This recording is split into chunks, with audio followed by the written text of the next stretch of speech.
World War II in the Pacific was fought under the most trying conditions, difficult terrain and extremes of climate. There were few more miserable battlegrounds anywhere in the world than the steaming jungles of disease-ridden New Guinea. The men who fought across the 1,500-mile-long island experienced war at its worst. There was always a good chance that a sniper might be concealed only a few yards away.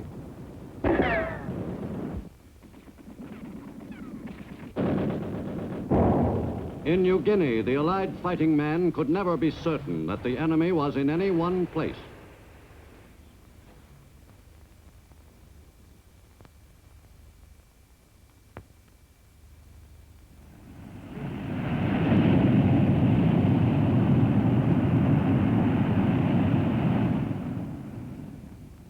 In Australia during 1942 and 43, the attention of everyone on that island continent was concentrated on the road back, a series of campaigns to be made by Allied forces under the overall command of General Douglas MacArthur. When I landed on your soil, I said to the people of the Philippines whence I came, I shall return. Tonight, I repeat those words. I shall return. Nothing is more certain than the ultimate reconquest and liberation from the enemy of those and adjacent lands. By late 1943, the road back against the enemy lay principally along the northern coast of New Guinea, up the tail of the bird-shaped island. By December, U.S. Marines and soldiers had moved virtually all the way up the Solomon Islands chain. To westward, U.S. and Australian forces attacked the enemy in the Bismarck Archipelago area. On December 15th, the strategically situated island of New Britain was invaded. The assault was made by the Army's 112th Cavalry Regiment, 1,700 strong. The invasion craft were attacked by more than 30 Japanese planes.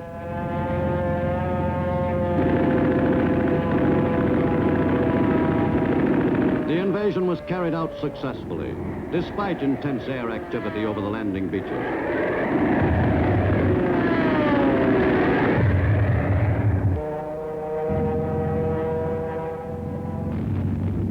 The soldiers in the assault waves hadn't expected to be hit before reaching the beach. At Arawa, for the first time in a combat operation, rockets were used to soften up the beaches.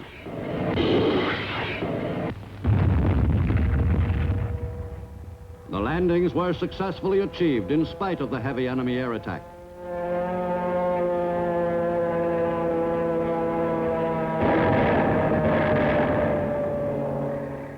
And a beachhead was established. Attached to the 158th Infantry Regiment at Arawa was a group of American Indians who were used chiefly as scouts. Stealthily seeking out enemy troop concentrations was a specialty of the Indians throughout the war in many Pacific battles. Ground forces officers came to appreciate how valuable the Indians were in their reconnaissance assignments.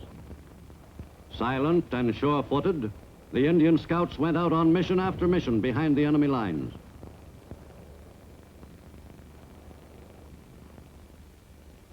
In a war which called for the employment of stealth and deception, the Indians were beating the enemy at his own game.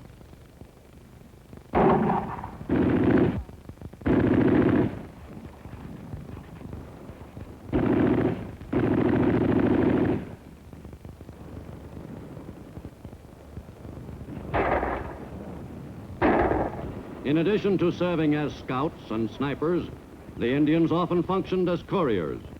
They were most adept at carrying important messages safely through territory not yet completely won. In the South and Southwest Pacific, another small group of men called Coast Watchers played a major part in many Allied victories in that area.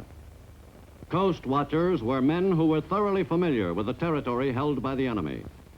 Top priority information on weather conditions and on the enemy's latest activities was gathered by these volunteers, who worked with the help of friendly natives behind enemy lines.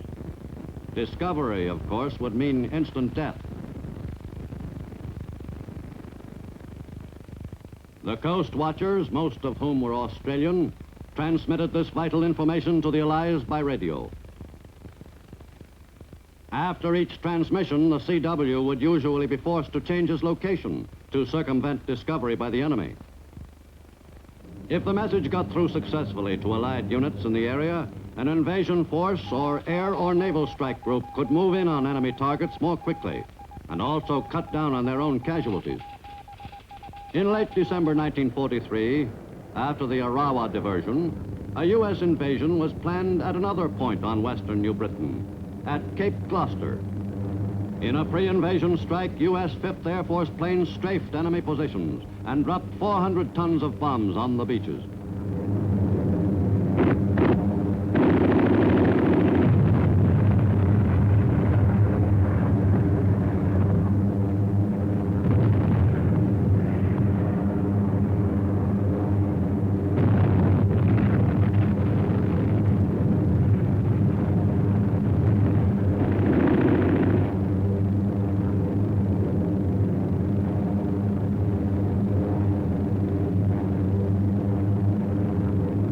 The invasion was begun on the day after Christmas, 1943.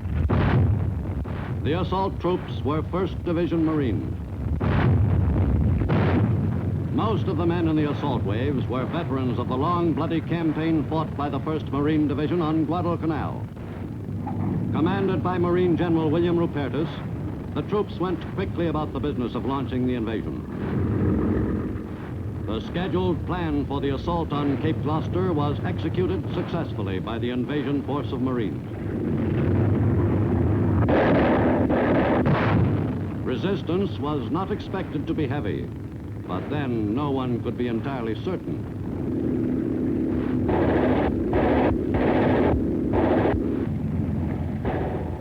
The main landing was made on the east coast of Cape Gloucester.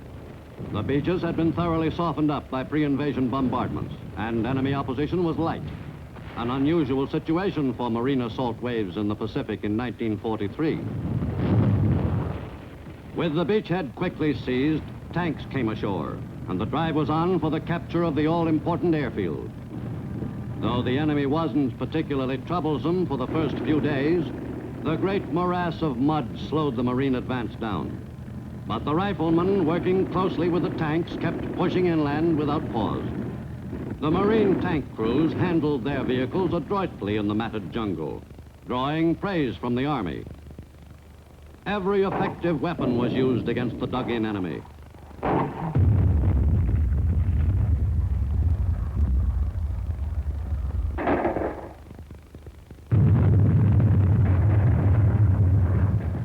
After 22 days, the enemy was largely put to rout.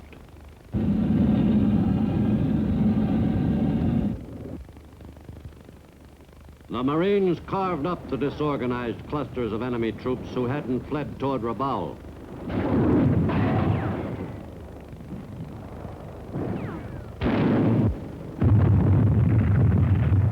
The U.S. had succeeded to complete control of western New Britain.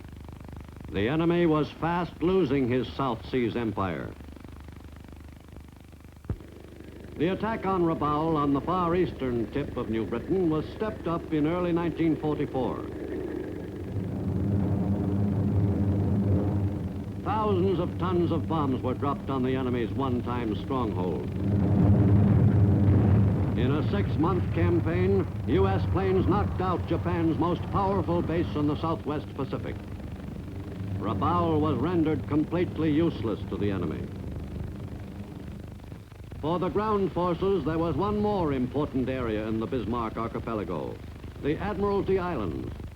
The U.S. command decided that they must be taken.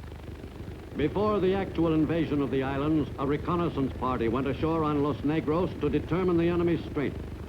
For 24 hours, they took stock. and discovered that the island, seemingly deserted though it looked, was actually heavily garrisoned. It had been decided to assault Los Negros first, and then invade Manus, the larger island.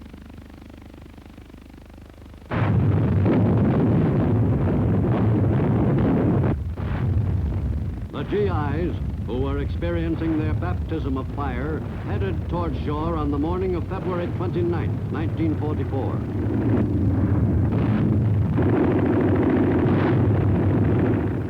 Less than 24 U.S. planes appeared, owing to poor weather.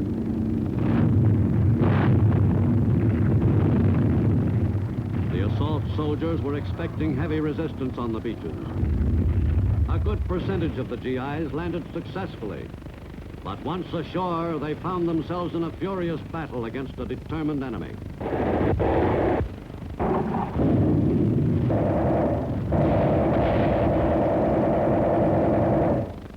It was a rough fight.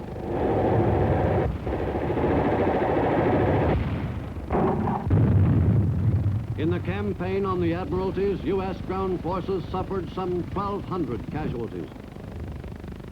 Thanks to blood plasma and newly developed drugs, many of the men who had been badly wounded were saved. With the capture of the two principal islands in the Admiralties, the entire Bismarck area was sealed off. The U.S. forces now controlled the strategic airstrips, which had been used with great effectiveness by the enemy.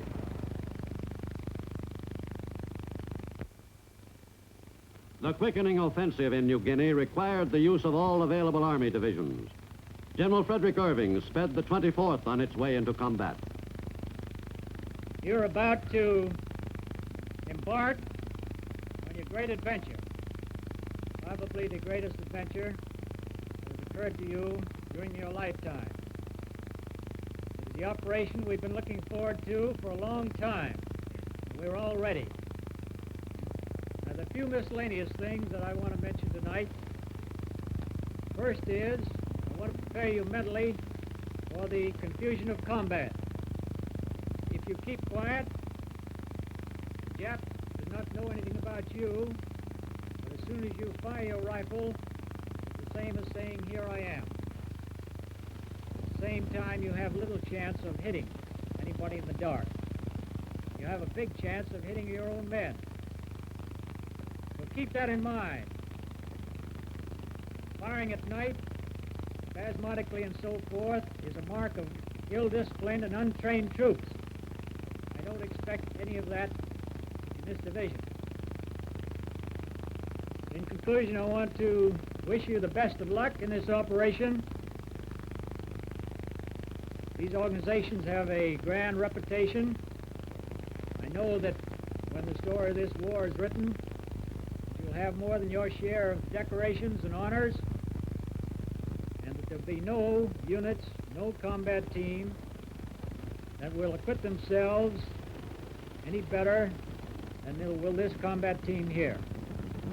The next jump in the leapfrog operation up the back of the New Guinea bird was to Aitape, some 400 miles westward. The offensive force was a powerful one, the largest fleet to support any landing in the Southwest Pacific Theater up to this point, accompanied an assault force of some 22,500 troops. A large proportion of the soldiers who were to make the invasion at Aitape were battle-wise veterans of earlier New Guinea engagements, like the men of the 163rd Infantry Regiment. We'd been in a few scraps with the enemy on New Guinea, but nothing this big. This time it looked as though we were really going to throw a punch.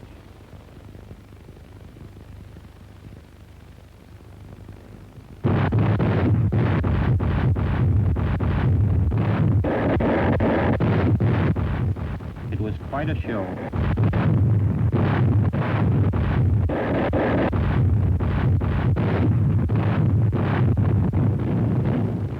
The bombardment cheered us all up. The more those big guns pounded the beaches, the fewer Japs there would be to meet us when we went ashore. We started for the beach soon after dawn. We were all a little nervous, and that choppy sea didn't help that feeling in the pit of the stomach. Funny thing, but no matter how many combat landings you made, you never completely got over that case of nerves just before the battle. Once the shooting started on shore, the spell was usually broken, and you'd be so busy keeping on the alert that you wouldn't have time to be nervous.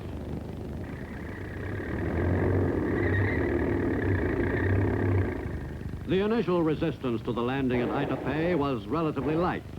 But as the battle progressed, U.S. forces were subsequently to cut off and chop up the enemy's entire 18th Army. At the same time, a larger U.S. force was landing some 125 miles farther west at Hollandia in Dutch New Guinea. Invasions were made at 2 points along the coast. Opposition on both beaches was light. The first phase of the attack was carried out according to plan. The men of the Army's 41st and 24th Divisions executed the operation without a hitch. General, the first wave was landed on schedule and had no opposition. Swell. Couldn't be better.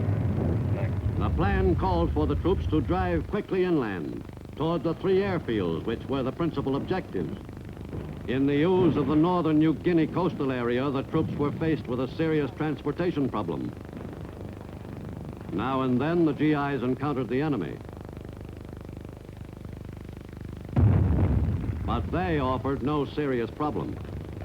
With the 2 invasion forces linked up, the sought-after airfields in the Santani area fell to the U.S. after only 5 days.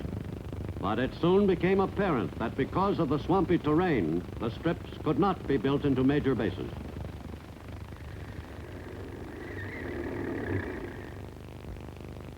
A month later, U.S. forces moved 145 miles farther west along the Bird's Back. By seizing an area on the New Guinea coast at Toom, artillery could be employed to shell the real objective, the island of Wakta, 2 miles offshore.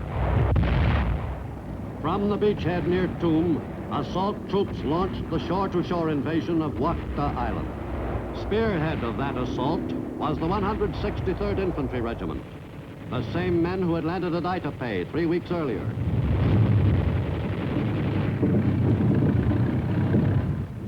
For some reason, somebody decided that we had to have Wakta Island, probably because the airfield was a little better than the last ones we took.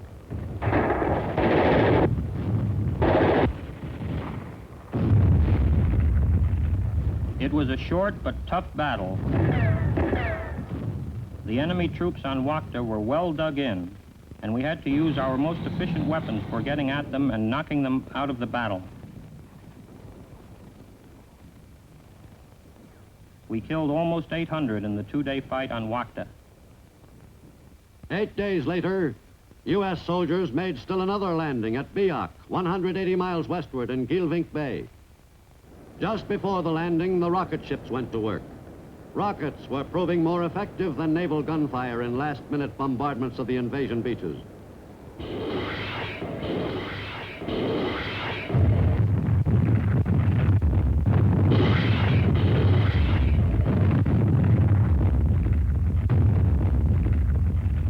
The GIs of the 41st Division who made the assault on Biak were expecting a rough time once they arrived on shore. 12,000 men went ashore on Biak on that first day. 12 medium tanks were landed during the first 10 hours. The battle at Biak didn't get started in earnest until the U.S. force was well established ashore. U.S. Shermans were to play a responsible part in the Allied victory in the pitched battle. Biak turned into one of the most hotly contested engagements in the Southwest Pacific Theater. The enemy refused to surrender the island.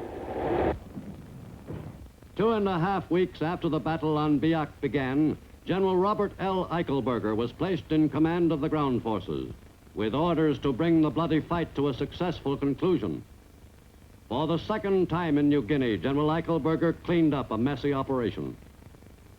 In early July, another hop to Numfur Island carried the U.S. drive 80 miles still farther west.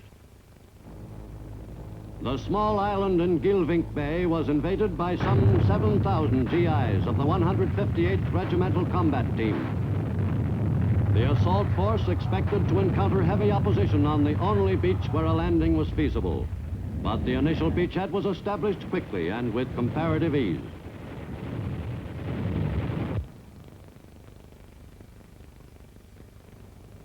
The U.S. invasion force outnumbered the enemy on Noom 4 by 3 or 4 to 1.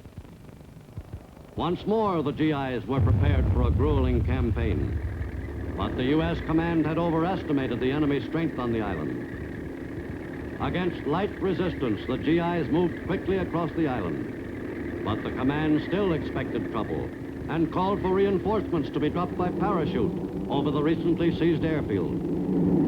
The paratroopers making the jump were the men of the 503rd Parachute Infantry Regiment, most of them veterans of the drop on Nadsat earlier in the New Guinea campaign. But this time, the operation was poorly executed.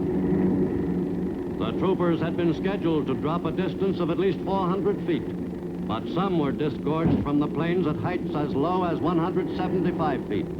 In addition, the plane should have flown in single file rather than two abreast. And the landing area chosen was so narrow that only a part of the group managed to land on the field. Many of the men missed the drop zone, some by a wide margin.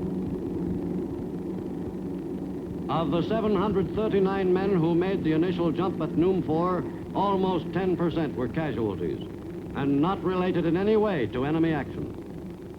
Nevertheless, by the fifth day, all three airfields on Noom 4 were in U.S. possession, and all that was left was mopping up. Noom 4 was by no means the final objective in the New Guinea campaign. In late July, the next hop to Sansapor took the U.S. forces to the head of the New Guinea bird. The landing was not opposed, but the 20,000 GIs of the 6th Division were taking no chances. The assault was made against an enemy which was discovered to be in the process of evacuating the area. U.S. forces had succeeded in driving across the length of New Guinea to the very tip of the 1,500-mile-long island. In mid-September, U.S. soldiers invaded Morotai, an island in the Moluccas, lying between New Guinea and the Philippines. With this engagement, the New Guinea campaign was successfully concluded, a never-to-be-forgotten experience in the lives of the men who fought there, from the greenest private to General Eichelberger. Historians will state that the two-year fight for New Guinea was one of the toughest in modern warfare. I agree with them. The men who served under my command in New Guinea from 1942 until late 44 fought day and night under conditions which would have broken the spirit of less stout-hearted troops. Fighting on that terrain in that abominable climate and against an enemy as resourceful as the Japanese was tough enough, but the tropical diseases, malaria, dengue fever, scrub typhus, jungle rot, provided the finishing touches. The fact that we won that most vital island after some 20-odd months of dogged battling is a tribute to the fighting qualities of the American soldier. While my gratitude goes out to our brothers of the Navy and Air, as an infantry commander, I must say that New Guinea was a war of infantrymen, United States and Australia. And by virtue of our victory on New Guinea, the invasion of the Philippines was made possible. While the leapfrogging hops were made in the Southwest Pacific, U.S. amphibious forces in the Central Pacific were engaged in their own campaign of island hopping. The Marianas were a most strategically important invasion target in June 1944.